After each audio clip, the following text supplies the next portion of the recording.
The title of today's sermon is Calling to Tear Down Walls. The scripture today is Ephesians chapter 2, verses 11 to 22. That's Ephesians chapter 2, verses 11 to 22. And it says, "Therefore, remember that formerly you who are Gentiles by birth and called uncircumcised by those who call themselves the circumcision, which is done in the body by human hands, remember that at that time you were separate from Christ, excluded from citizenship in Israel and foreigners to the covenants of the promise, without hope and without God in the world. But now, in Christ Jesus, you who once were far away have been brought near by the blood of Christ. For he himself is our peace, who has made the two groups one and has destroyed the barrier, the dividing wall of hostility, by setting aside in his flesh the law with its commands and regulations.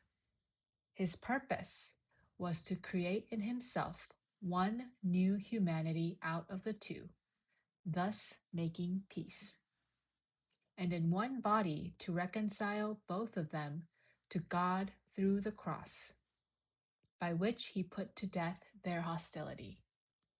He came and preached peace to you who were far away, and peace to those who were near. For through him we both have access to the Father by one Spirit.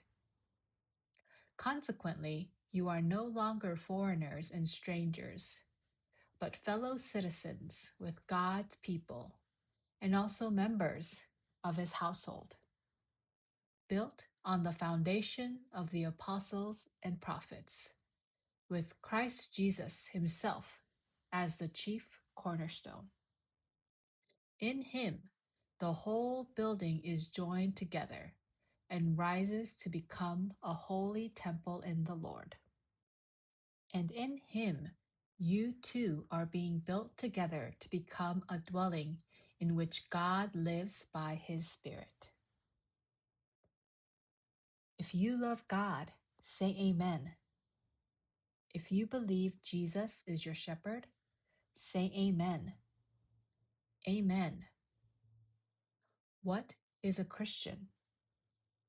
What does a person who has been saved do?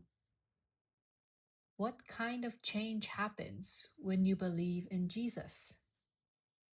Since we are saved by grace, what kind of responsibility should we have? If there is no change even after believing in Jesus, it may be because one does not know grace, or because one is not receiving the supply of grace. Therefore, the supply of grace must continue. When the supply of grace continues, certain symptoms appear. First, there is a change of identity. Second, there is a change in relationships. Third, there is a change in ministry. Today's passage is a report that records the results achieved as the holy people in Ephesus were transformed.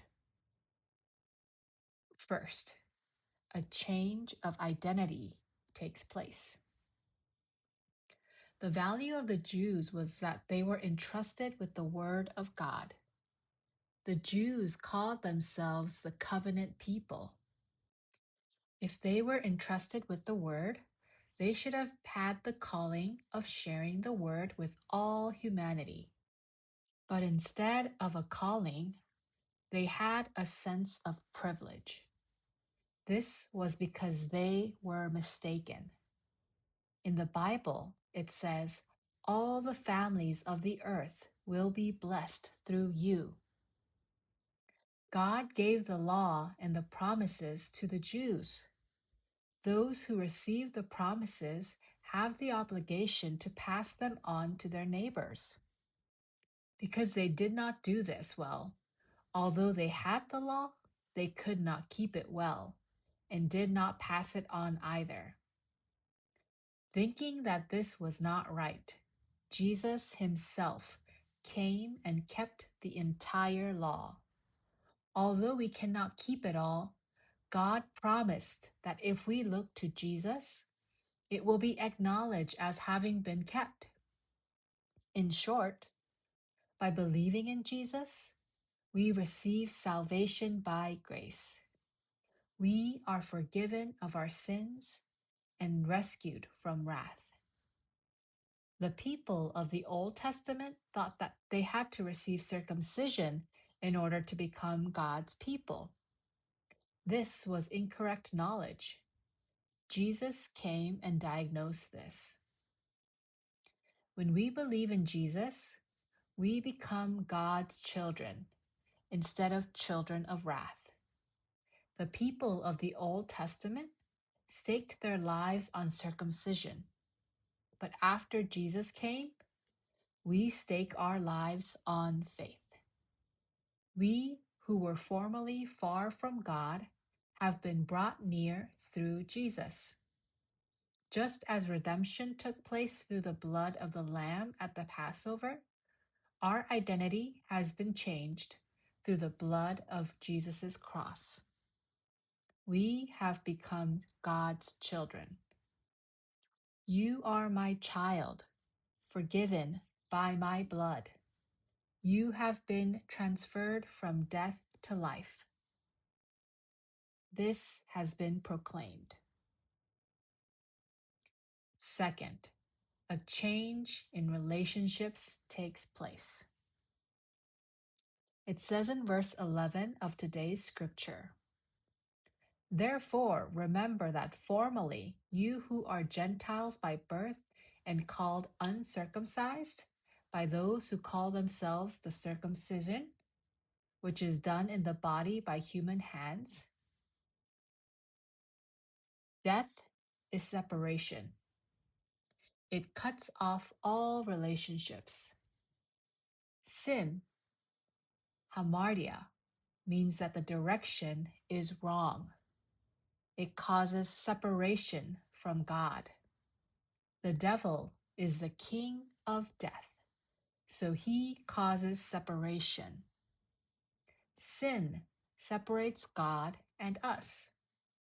The devil constantly interferes with our going to God.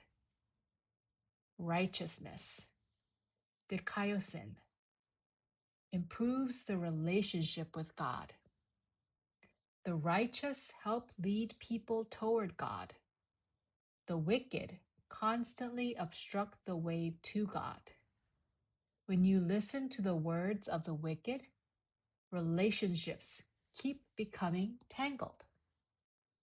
We who believe must expend energy and strength on making relationships good.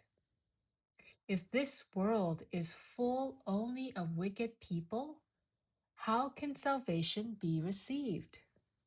For sinful human beings to approach God, they must keep the law. But there is not a single person who can keep the law. Therefore, Jesus, who is righteous, came to this earth. Jesus is the one who judges. Yet in order to reconcile us to God, he himself receives judgment. He is crucified. This is how Jesus bore all the sins of humanity and opened the way of salvation. He opened the way to approach God. When the veil was torn, the way was opened. Whoever believes in Jesus, you and your household will be saved. He said, "Repent, for the kingdom of heaven is near." Jesus reconciled the relationship of enmity between God and us. Through Jesus, we have come to have peace with God. When reconciliation takes place, peace is established, and the grace of shalom comes upon us. He makes the two become one. When sin enters, even a husband and wife cannot become one. Adam and Eve also blamed each other. Cain killed his only brother Abel. People say, I became unhappy because of him. Because of that person, I ended up like this. When a certain person appears, all relationships break down. When a certain person appears, relationships are broken and factions are formed. Cliques and parties are made. Those who break relationships may not realize that they are children of the devil. Why is that? It is because they have not received grace.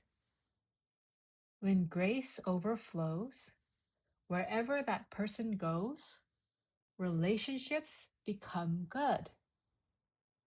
It is only natural that the church is built up because Jesus tore down the dividing wall by the tearing of his flesh and demolished the barrier. Please believe this. It says in verses 14 to 16 of today's scripture, For he himself is our peace, who has made the two groups one, and has destroyed the barrier, the dividing wall of hostility, by setting aside in his flesh the law with its commands and regulations. His purpose was to create in himself one new humanity out of the two, thus making peace, and in one body to reconcile both of them to God through the cross, by which he put to death their hostility. Third, a change in ministry takes place. It says in verses 17 to 18 of today's scripture, He came and preached peace to you who were far away, and peace to those who were near. For through him we both have access to the Father by one Spirit. In the gospel, we transcend race, become one, and relationships improve. When relationships improve, three things happen. First, we become members of the household, family, and citizens of the heavenly kingdom. We are God's household. We are God's family. This is crossing over the wall. When Jacob blessed Joseph, he said, Joseph is a fruitful vine whose branches run over the wall. This means that God gave Joseph many blessings so that he went beyond the wall of family and let blessings flow to his neighbors. In fact, Joseph's brothers were cruel people because they were jealous that their younger brother received more love from their father. They shut him into a dry pit and ate their meal besides it. Yet he accepted and forgave even such brothers. If you received grace today, what wall, what barrier have you broken down? Wherever a real Christian enters, walls are torn down. Unity is formed. To believe in Jesus means that a change in relationships must take place. Even if one says they believe in Jesus, if they keep dividing and forming factions, it is because grace has dried up. When a real Christian enters, fellowship becomes abundant and relationships become abundant. A person who has received the grace of Jesus will end up doing something in the church.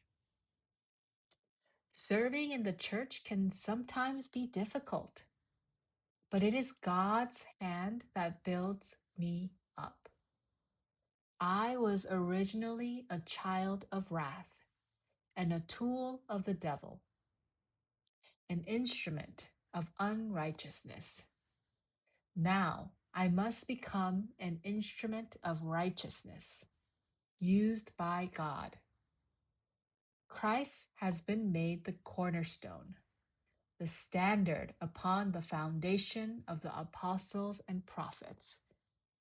In short, live your life firmly grounded in the Word. It says in verse 20 of today's scripture, built on the foundation of the apostles and prophets, with Christ Jesus himself as the chief cornerstone.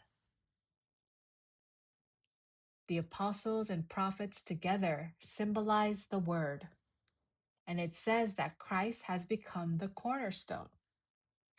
In Jewish construction, they say the cornerstone is laid first. In Korean construction, building begins by laying the foundation stone. It says in verses 21 to 22 of today's scripture, in him the whole building is joined together and rises to become a holy temple in the Lord. And in him you too are being built together to become a dwelling in which God lives by his Spirit. Believers are in the process of becoming a temple. In short, believers are Christians under construction. There is not a single perfect person among the believers. Even though we are lacking, God uses us.